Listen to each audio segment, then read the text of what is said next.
겸손과 기도. 찬미 예수님. 하느님께서는 세상을 너무나 사랑하신 나머지 외아들을 내주시어 그를 믿는 사람은 누구나 멸망하지 않고 영원한 생명을 얻게 하셨다. 하느님께서 아들을 세상에 보내신 것은 이 세상을 심판하시려는 것이 아니라 세상이 아들을 통하여 구원을 받게 하시려는 것이다. 아들을 믿는 사람은 심판을 받지 않는다. 그러나 믿지 않는 자는 이미 심판을 받았다. 하느님의 외아들의 이름을 믿지 않았기 때문이다. 주님의 말씀입니다.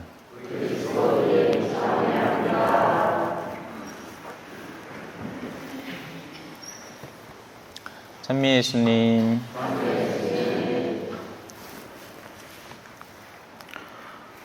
사실 모든 강론이 그러하듯이 원래는 1독서와 2독서 그리고 복음이 그 하루에 그 미사 안에 기민하게 연계되어 있습니다. 그래서 원래 같으면 1독서에 관련된 내용과 2독서에 관련된 내용을 듣고 그리고 복음에 대한 내용을 들을 때 비로소 그날의 복음이 이해가 되는 겁니다.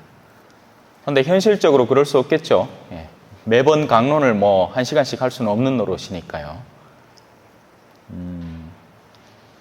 그래서 우리가 오늘 삼위일체 하느님의 대축일을 지내고 있습니다. 이 오늘의 강론을 제대로 이해하기 위해서는 하느님께서 진정으로 전능하신 분이라는 감각이 살아있어야 비로소 복음에 대한 내용이 이해가 되는 겁니다. 그런데 실상 수많은 사람들이 하느님을 본래의 자리에 놓고 보느냐? 제가 어제 저녁에 한 강론의 내용이 그겁니다. 그럴 수 없다는 겁니다. 우리는 한계를 지닌 사람으로서 우리는 항상 거의 보면 나를 중심으로 세상을 편성해 놓았습니다. 나한테 득이 되나 안 되나 이런 걸로 주로 내가 가진 관념으로 세상을 해석해내는 거예요. 마치 지구에 사는 우리가 아무리 세상 끝을 보려고 한들 태양계를 벗어나지를 못하는 겁니다.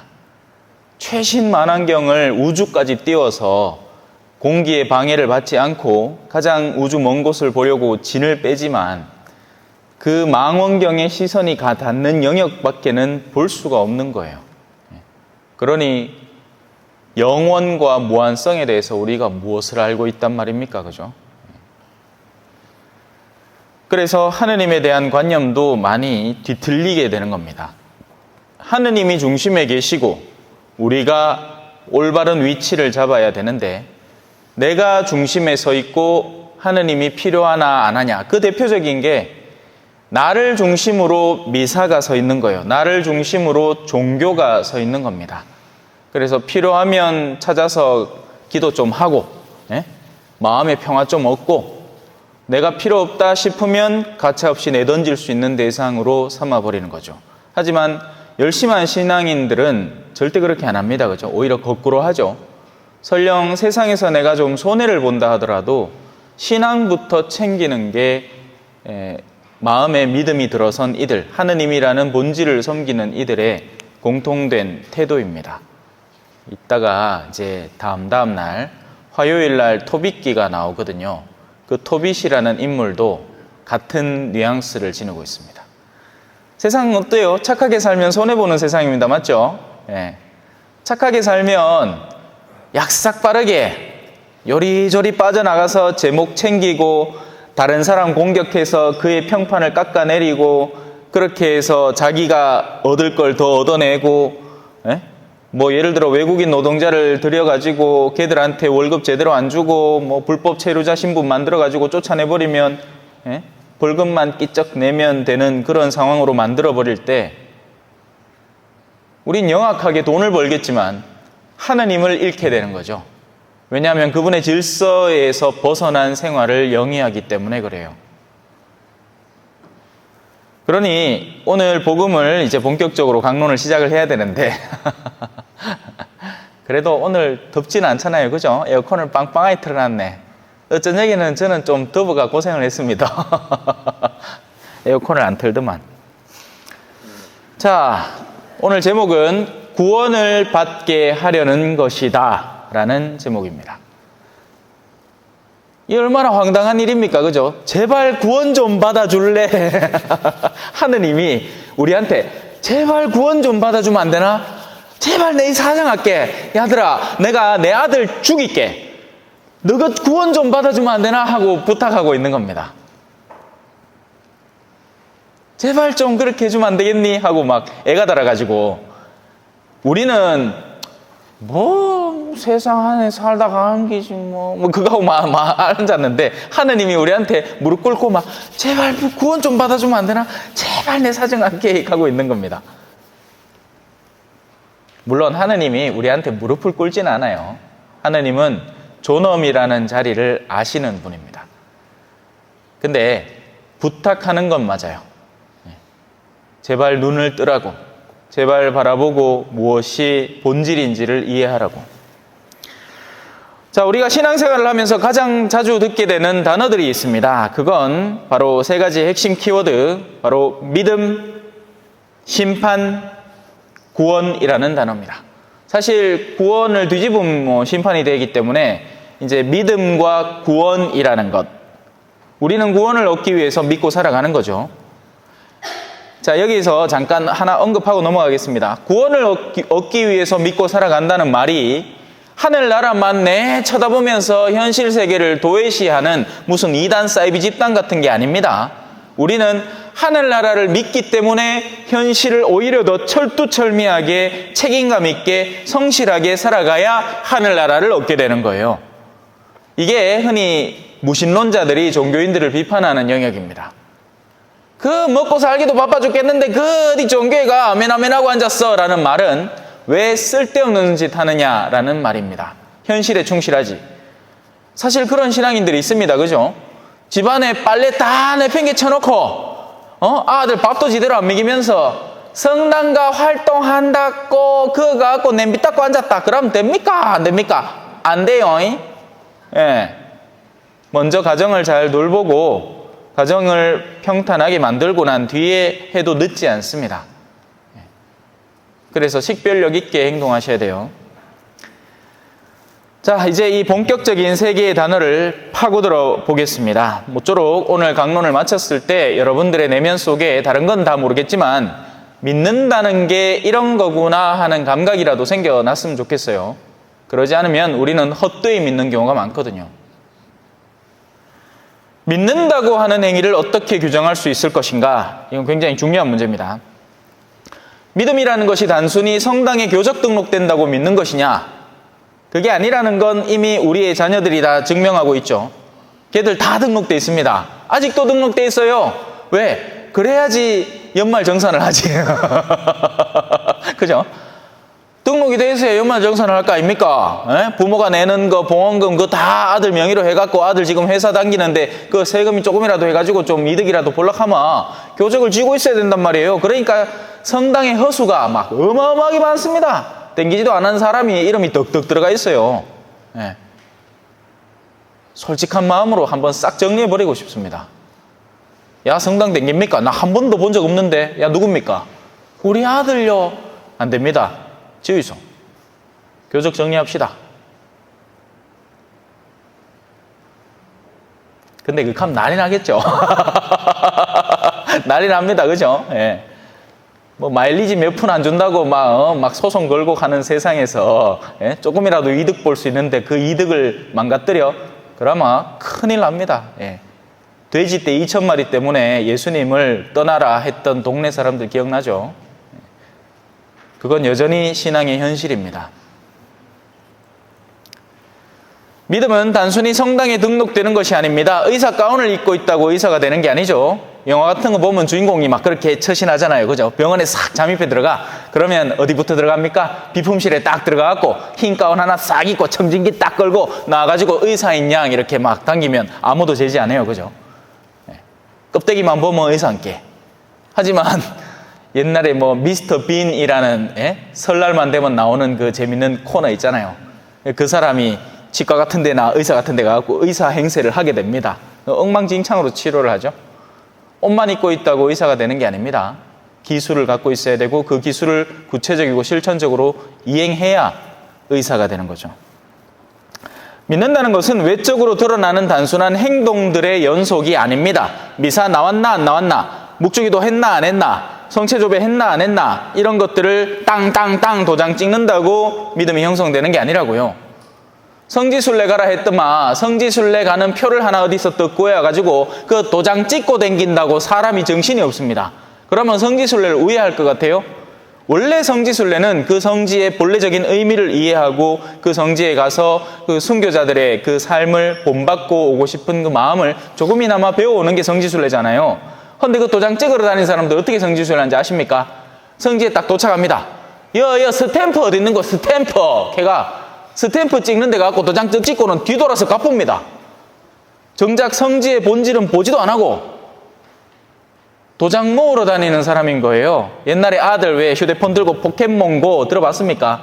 저도 좀 갖고 놀았거든요. 저도 레벨이 한 27쯤 되는데 네? 포켓몬고 돌아다니면서 막 이 포켓몬 잡는다고 휴대폰 보고 가다가 사고가 나도 몰라. 네? 횡단보도에 우두커니 서가지고 익하고 앉았는 겁니다. 신앙의 본질은 어디 있을 것인가? 일단 그런 외적 행동이 아니라는 것은 분명합니다. 인간의 다른 행동들은 1차적인 외적 행동만 충실히 하면 채워지는 겁니다. 밥 먹어라. 그러면 어떻게 하면 됩니까? 앉아서 뭐라도 입에 집어넣으면 되죠. 그럼 끝난 거예요. 밥 맛이 있건 없건 밥을 먹는 분위기가 좋건 안 좋건 상관없습니다. 일단 밥은 먹은 게 맞습니다. 하지만 믿어라. 성당만 드륵 나왔다가 집에 가면 믿은 겁니까? 정치인이 이제 또 선거철이 슥 되면 안 나오던 성당 열심히 나올 거 아니에요. 사람들한테 막 화색을 띠면서 니네 언제 봤노 싶은데 막 와갖고 막 저한테 뭐든지 다 해줄 것 같은 표정으로 안녕하십니까? 잘 지내셨어요? 아이고 접니다. 니 누군데? 그 사람 믿는 거예요? 아니에요. 성당을 장사판으로 만드는 겁니다. 정치판으로 만드는 거죠. 못된 사람입니다. 그렇게 하면 안 돼요. 거룩한 것을 세속적인 것에 끌어넣다니요.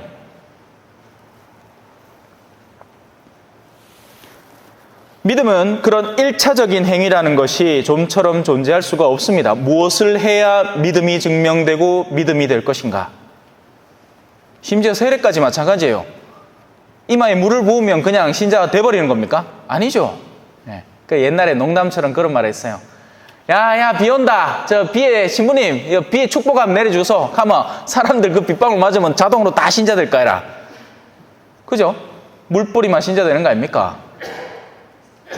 사실 옛날에 군대가 그랬습니다. 지금도 뭐 크게 다르지는 않지만 지금은 상황이 많이 바뀌었어요. 왠지 아세요? 옛날에는 군대에 사람들을 꽁꽁 짜매고 있으니까 아들이 주일날 뭐라도 도망가고 싶은데 그 도망갈 곳이 종교활동밖에 없기 때문에 종교활동 가가지고 천주교 세례 받는 겁니다. 군대를 황금어장이라고 불렀죠? 아닙니다. 냉담자 양산소예요. 손톱깎이 준다 걔가 어제는 성당 갔다가 다음 주는 손톱깎이 준다 카이 개신교 가고 그 다음에는 비빔밥 준다 카이 걔는 불교. 이게 뭐야? 이게 뭡니까? 예? 솔직히 나도 가고 싶더라. 저도 군대 갔다 왔잖아요. 예? 훈련소 생활 하는데 누가 햄버거 준다 하는 얘기 소문을 교회에서 햄버거 준대. 신학생인데도 가고 싶더라니까. 얼마나 배가 고프마. 저도 벤소에서 그 초코파이 무 봤어요. 얼마나 맛있는지 그 맛을 압니까 우리 자매님들. 예? 벤소에서 소리 안 날라고 요래 뜯어가 입에 한 대 밀어넣고는 해야 뭐마 세상 그래 맛있는 게 따로 없다.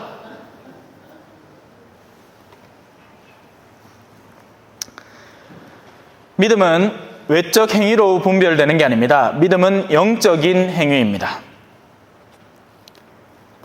인간은 영혼의 의도를 쏙 빼놓고 얼마든지 외적인 형식에 빠져들 수 있습니다. 상대를 사랑하지도 않으면서 사랑하는 신용을 할 수 있죠. 존경하지 않으면서 그 앞에서는 어쩔 수 없이 존경하는 척을 할 수 있습니다. 말을 하고 있는 사람 앞에서 그 말을 듣지도 않으면서 듣는 신용을 하기도 하죠. 이런 사람들 보면 황당합니다. 차라리 여기 어르신들은 솔직해. 왜? 피곤해, 자잖아. 그깟 저는 뭘 안 합니다. 주무시소. 성당에서 자는 건 축복이에요. 그죠? 예. 성당에서 자는 건 축복입니다. 근데 안 듣는 걸 듣는 척 하면서 신용을 하는 건 나쁜 거죠.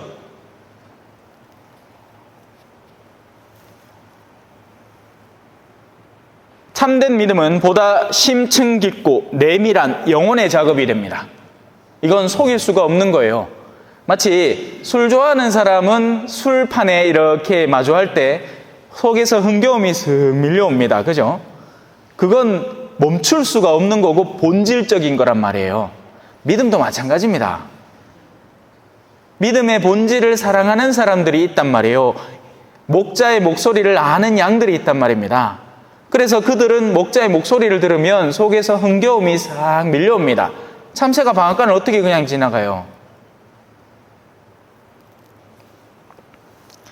그래서 결론, 참된 믿음은 겉으로 드러나는 외적 행위로는 쉽게 구분이 되지 않는다.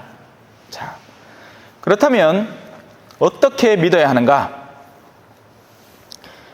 오늘 복음에서는 이렇게 얘기합니다. 올바른 믿음만 지니게 된다면 그 사람은 너무나 당연하게도 멸망하지 않고 영원한 생명을 얻도록 하느님이 준비해 두셨다라고 예수님이 가르치죠. 하지만 문제는 지금까지 교회가 이 참된 믿음의 영역을 너무나 쉽게 간과해 왔다는 겁니다. 외적인 것만 잔뜩 강조해 온 거예요. 뭐 성당에서 뭐 해가지고 상 주잖아요. 뭐 많이 하면 상 주고, 뭐 잘하면 상 주고, 보험금 많이 낸 사람 표창장 주고, 뭐 건물 내는데 뭐 명판 만들어가, 기부자 누구 해가 이름 쫙 적어 놓습니다. 다행히 우리 성당 그게 없어. 얼마나 좋은지 몰라. 딴 성당들 가면 판때기에 떡 해가, 또 어떤 데는 이제 뭐 손까지 다 자기 손 하나씩 다 찍어가 돈 내는 사람들 그다 쫙 붙여놨습니다. 무슨 성지 가면 묵주알 딱 만들어 놨는데 그 묵주알 바닥마다 기부자의 이름이 탁탁탁 박혀 있습니다. 그래 해줘야 기분 좋지. 그래 안 하면 누가 냅니까 돈? 안 그래요?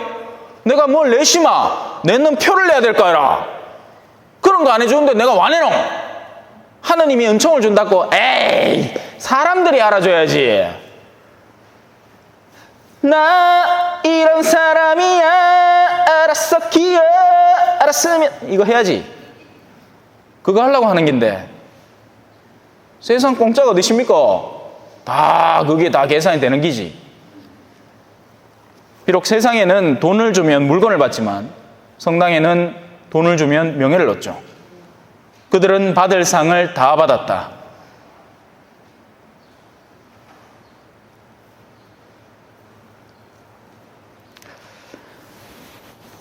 무엇이 진정한 믿음인지에 대한 올바른 이해, 식별이 없이 교회는 이 믿음을 외적인 행위들과 너무나 쉽게 뒤바꿔 버린 겁니다. 그러자 사람들이 거기에 훈련되어 버린 거예요. 자, 레지오 단원들이 모여서 활동 보고를 합니다. 묵주기도를 한다고 해봅시다. 어떤 사람은 남편이 막 성당 갈 때마다 구박을 해. 그래가 자유롭게 기도도 못 해. 눈치를 바가미 틈날 때마다 주머니에 넣은 묵주알을 살살 돌리가면서 그렇게 묵주기도 1단을 겨우 바쳤어요. 근데 어떤 사람은 시간이 펑펑 남아돌아. 집에 할 일이 아무것도 없어. 그래가 심심해가 한번 돌리띠만 하루에 20단씩 바치 붙는 게예요. 그래 와가 보고를 합니다. 자, 20단 바친 사람이 막 자랑스럽게 막 어깨뽕 한 3개 여가 저는 묵주기도 20단 바치십니다. 누구는 자기는 정말 소중하게 하나를 십자가에 일기도 하듯이 바쳤는데 그게 부끄러움처럼 느껴지는 겁니다. 양이 너무 작아서. 예수님이 항상 가르쳤죠. 부자들이 수많은 돈을 헌금함에 넣었지만 이 중에서 가장 많은 돈을 낸 이는 가난한 과부의 랩톤 2잎이었다. 그는 가진 것의 전부를 낸 것이다.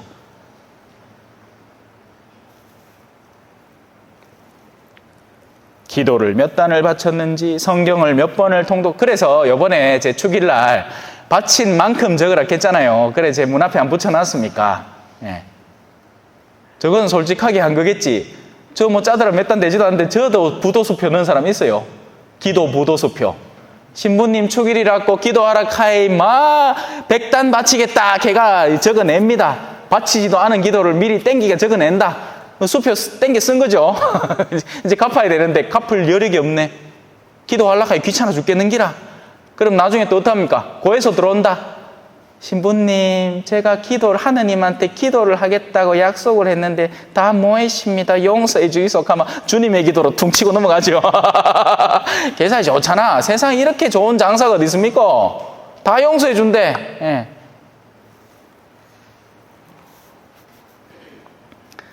또 친분으로 자기를 과시하는 사람들이 있죠. 내 아는 사람 중에 어느 신부님이 있고 어느 신부님이 있고 어느 신부님이 있고 내 아는 사람도 여 많다 안 가겠나 그죠? 내 마신부님 알고 뭐 칼고 뭐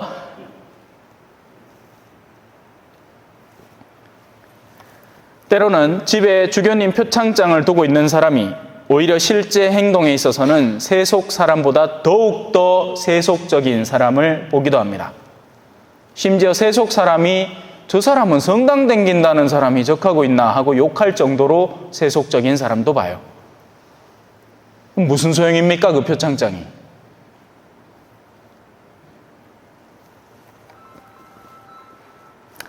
믿음을 이해하는 방법으로 이제 접어들어 봅시다. 믿음이라는 건요, 친교, 친함을 떠올리면 됩니다. 친함은 도대체 어떻게 형성시킬 수 있는 것인가? 친함은 뭐 상대가 물건 파는 장사를 하는데 네 물건 하나 사줄게 하면 순식간에 친해집니까? 그 순간에 가게 주인은 마치 친한 척하고 어서 오십시오 하지만 마음속으로는 물건을 사주기 때문에 그 기대감 때문에 그렇게 하는 것뿐이죠. 친한 게 아닙니다. 그죠? 친함은 오랜 성실한 꾸준한 유대관계 속에서 내면의 마음의 결이 같아질 때 친해지는 겁니다. 우리는 그런 방식으로 예수님과 하느님과 무엇보다도 성령과 친해져야 하는 거예요. 셋 중에 하나하고만 친하면 됩니다. 왜? 세 분은 같은 분인께 그 셋 중에 한 명 골라잡아. 하느님 섬기고 싶어요? 하느님 제대로 섬기잖아요. 아들을 사랑할 수밖에 없고 성령을 받을 수밖에 없습니다. 아들하고 친해지잖아요. 그 아버지를 어떻게 내려놓겠고 그 아들이 주는 영을 어떻게 거부하겠습니까? 성령하고 친해지잖아요. 하느님 아들 다 잘 알게 됩니다. 완반치 쓰리강 내라니까? 지금 이 소리는 내 주먹에서 나는 소리요, 내 입에서 나는 소리가 아니다. 일석삼조. 돌 하나 딱 던지면 세 마리 잡는 거예요. 역시 우리 본당은 반응이 없다. 늘 하는 기지만 그래도 오늘은 또 다를까 싶어서 한번 해봤는데 죄송합니다. 차분하게 갈게요. 친구가 되는 데 있어서 가장 중요한 것은 우리가 얼마나 서로를 올바로 이해하고 있나, 올바른 지향을 두고 있나, 그 지향을 향해서 나아가고 있나 하는 것들이죠. 단순히 시간만 많이 보낸다고 자동으로 친구가 되는 것도 아니잖아요. 때로는 부부 사이에 에미 과정을 가고 에미 디퍼 과정을 가면 황당한 케이스를 보게 됩니다. 30년을 살아온 부부인데 인자 에미 와갖고 처음 대화를 하고는 그 사람 속에 그런 생각이 있는 줄 몰랐어요 하고 우물고 앉았던 기라. 예를 들면 이런 거지. 나는 빵에 바짝 탄 껍데기 부분 좋아하고 마누라는 빵에 속에 촉촉한 말랑말랑 거 좋아해가 마누라는 내한테 빵을 줄 때마다 좋은 거 준다고 겉에 바삭바삭한 걸 오리가 30년을 줘놨고 나는 그 바삭바삭한 걸 좋으니까 아내를 만나면 그거를 띠갖고 무어갖고 주고 하고 앉았는데 나중에 보이기에 서로 좋아하는 게 달랐던 거예요. 황당한 거지 뭐.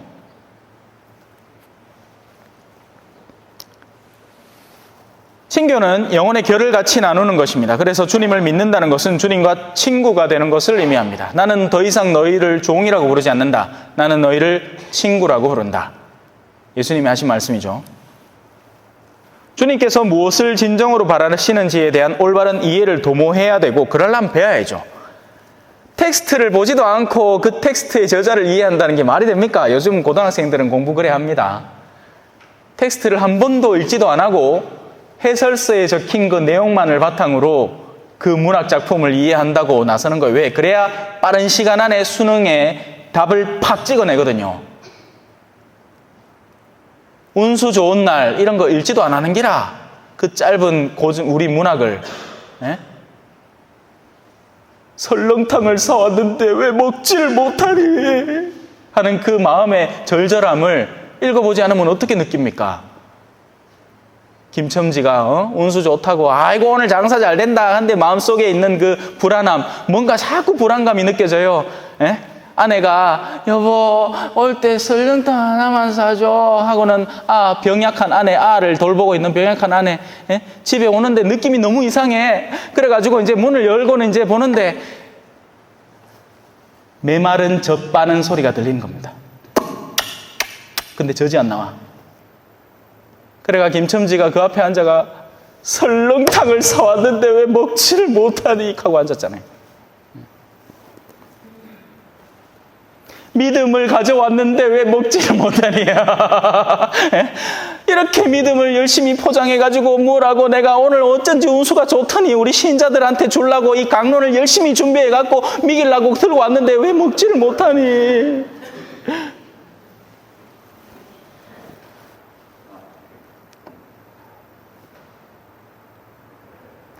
자, 이제 믿음이라는 주제를 봤으니 심판과 구원을 봐야죠.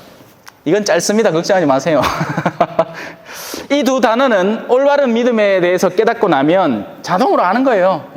믿으면 구원이고 안 믿으면 심판이라고 예수님이 이 답 적어놨잖아. 그죠? 아들을 믿는 사람은 심판을 받지 않는다. 그러나 믿지 않는 자는 이미 심판을 받은 것이다. 심판을 받지 않는 이가 곧 구원을 얻는 이가 됩니다. 심판을 받지 않으니까 더 이상 판별받을 이유가 없는 겁니다. 아빠한테 매달려 있는 아이라면, 아빠와 유대관계가 충분한 아이라면 때로 아빠가 심지어 싫어하는 일을 때로 한번 저지른다고 해서 그 관계가 파탄납니까? 여러분 자식을 그렇게 대해요? 아니죠? 아빠가 소중히 아끼는 물건이 있지만 아빠는 물건보다도 내 아이와의 친교를 더 소중히 여긴다면 그 아이가 때로는 그 물건을 깨뜨린다 하더라도 괜찮아. 다음에 또 하나 사면 되지 뭐.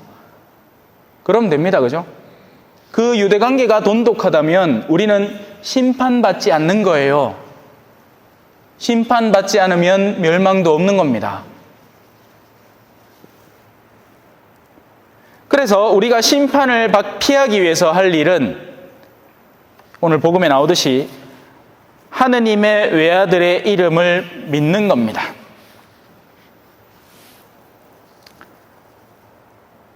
그러나 다시 앞에서 서술한 내용을 강조하자면 이 믿는다는 것이 단순히 신앙의 외적 틀을 묘사해내는 것이 아니라 본질적인 믿음을 갖추어야 한다는 것이죠. 그래서 물어야 되는 겁니다. 나는 하느님하고 친한가? 아니면 친한 신용을 하려는 건가? 가끔 저를 잘한다는 사람을 만나곤 합니다. 아이고, 너가 엄마 잘 알고 니 구미 신평동 안 살았나? 니 그 코 찔찔 흘릴 때 하면서 마치 저를 엄청 잘한다는 듯이 얘기해요. 코를 찔찔 흘리던 저는 잘 알겠죠. 하지만 볼리비아에서 한국에 돌아와서 수도 없이 겪어온 수많은 시련의 난관들 속에서 제가 어떤 선택을 거쳐오고 어떤 결실을 맺어왔는지는 전혀 모를 겁니다. 저는 그 사람을 몰라요.